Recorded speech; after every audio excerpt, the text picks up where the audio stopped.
طيب قبل ما نبدأ موضوعنا النهاردة، في سؤال دايما بيتكرر: هل لازم أكون رسام محترف جدا علشان أشتغل في مجال الستوري بورد؟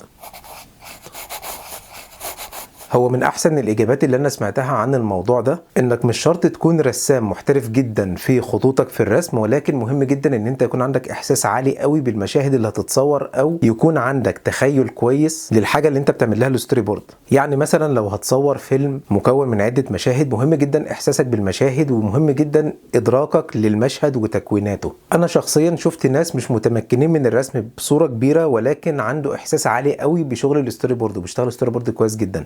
وشفت ناس رسامين محترفين جدا لكن ما عندوش الاحساس بتاع شغل الستوري بورد. وخلي بالك دايما بتكلم عن الستوري بورد وبقول لك ان انت بترسم مشاهد هتتصور، لا هو مش لازم يكون حاجه هتتصور، بس انا بتكلم بحكم الشغل اللي انا اشتغلته، او اغلبيه الشغل اللي انا اشتغلته كان لحاجات بتتصور فيديو، سواء بقى افلام او برنامج او اي حاجه من دي. لكن الستوري بورد بيشمل حاجات كتير جدا، بيشمل ان انت ممكن ترسم حتى سكتشات للبرزنتيشن اللي انت بتعمله على باوربوينت. بتحدد مثلا اللوحه الاولانيه هتظهر فيها مكوناتها كذا كذا كذا، سكتشات بالقلم الرصاص لغايه ما تبقى تنفذها بشكل اخير يعني. واشتغلنا برضو بالستوري بورد في مجال الموشن جرافيك، يعني بنرسم العناصر اللي هي بعد كده هتترسم بفوتوشوب او الستريتور، بس في الاول بنرسمها بقلم رصاص او بنرسم المشهد ككل، وبعد كده بنحدد مثلا العنصر ده هيجي مش عارف بيتشقلب كده، وبعدين ده الكلمه هتيجي من تحت فهتزق ده تطلعه لفوق. فلما اتكلم عن ان ستوري بورد بنشتغله عشان حاجه بتتصور، بتكلم بس كمجال من مجالات الشغل في مجال الستوري بورد.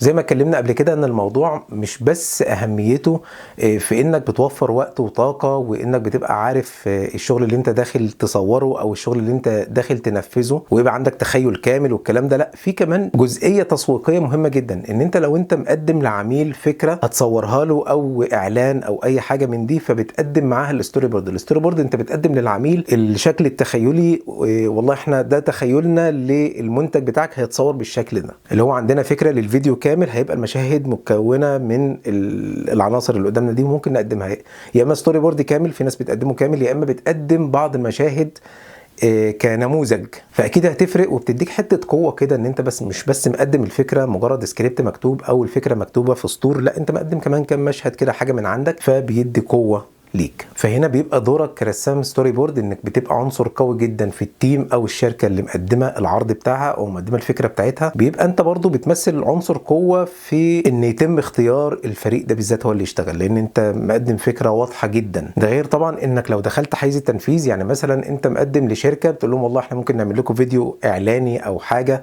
والله ده السكريبت المكتوب ده هو الفكره، ودي بعض المشاهد اللي ممكن ننفذها. لما بتشتغل ستوري بورد كامل وخلاص قال لك تعالى يلا وهنشتغل، وبتنزل تصور، طبعا بتختصر وقت كبير جدا، بتختصر طاقه كبيره جدا، الى جانب ان انت في جزء من الشغل بتبقى انت نازل تصور شركه بتصور عندهم زي فيديو تعريفي للشركه او زي بيبقى وثائقي كده، فانت بتستخدم معاك عناصر من الشركه نفسها، سواء عمال سواء موظفين او حد هتاخد منه كلمه او حد هتاخد منه اداء معين بحيث ان انت توضح نقطه معينه في الاعلان بتاعك او الفيديو بتاعك. فلما تكون انت محدد كل ده وانت رايح، الناس دي اصلا دي مش شغلتها ان هو يستناك تصور وتنصب المكان وتجرب الكاميرا هنا ولا هنا وهنا احسن ولا هنا احسن، لا هو بيبقى يعني ممكن يقع منك بسهوله.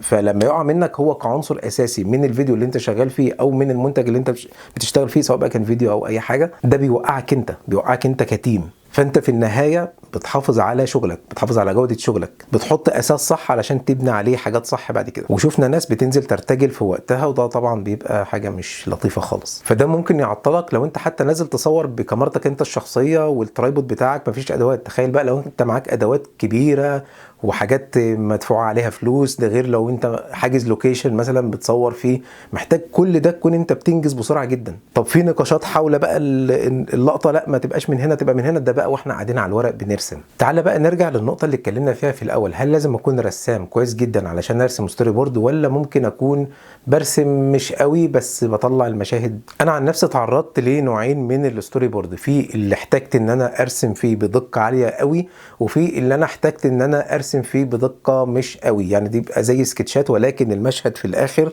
باين واضح وباين ان ده مشهد والعناصر متوزعه كويس. ده انا تعرضت له في حاجتين. اول حاجه وانا برسم ستوري بورد بورد اعلان رايح لعميل علشان نعرض عليه الفكرة وعاوز يشوف شكل الاعلان هيتصور ازاي.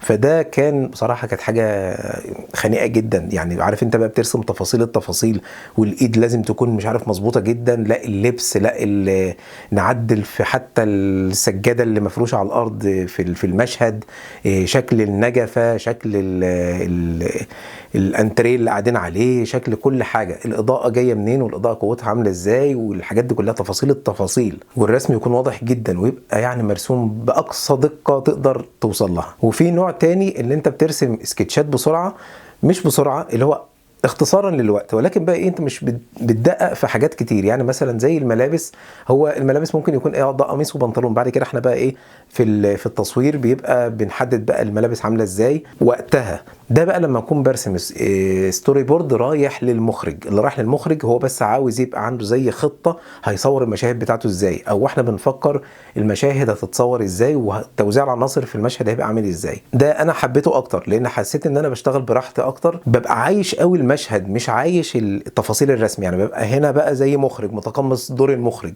مش رسام، مش قاعد ارسم بس. يعني في فرق بين الستوري بورد اللي رايح للمنفذين اللي عارفين هم عاوزين يشوفوا ايه في الستوري بورد ومش فارق معاهم دقة الرسم قوي، والعميل التاني اللي عاوز يشوف الفكرة اللي انت هتنفذها له، عاوز يشوفها بالظبط ويتخيلها كويس جدا، لان هو لما يقتنع هيقول لك اوكي، ولما يقول اوكي كلنا هنتبسط.